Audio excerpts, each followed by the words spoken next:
Right, Greg. Well, when you consider all voters, Republican, Democrat, and Independent, the top issues are cost of living, protecting democracy, abortion, and border security. Most notably, Vice President Harris has been a vocal supporter of abortion access. How dare they attack basic health care? She has repeatedly blamed former President Trump for a Supreme Court ruling that essentially overturned Roe v. Wade.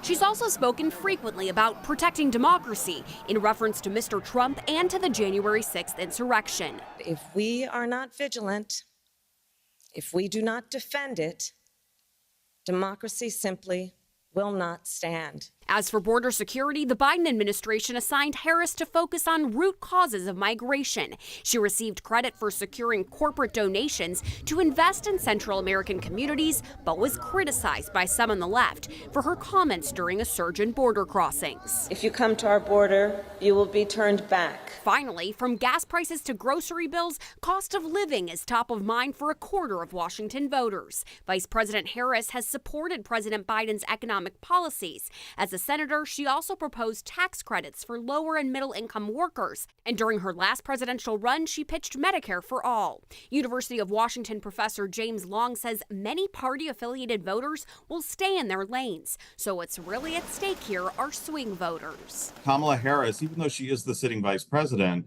she's not nearly as well known as Donald Trump or Joe Biden. And so she's really going to have to make kind of a last minute, but very, very forceful attempt to make, to basically introduce herself or reintroduce herself to the country so that they understand what they're voting for if they pull that lever for the Democratic ticket in November.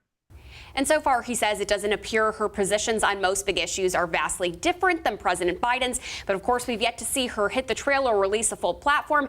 And of course, she is not yet officially the nominee, Greg. So those poll results were for all voters. But when you take that and you look at the Democrats and Republicans, how does it differ then?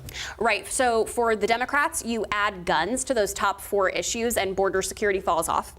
And then for Democrats. Right. And then for Republicans, you have crime and homelessness that move up onto that list. Those were bigger priorities for Republican voters, Greg. All right. A lot to wade through here. A lot to digest there. We've got it all on kingfo.com if people want to look at the numbers themselves. All right, Erica, thanks. Yeah, thanks.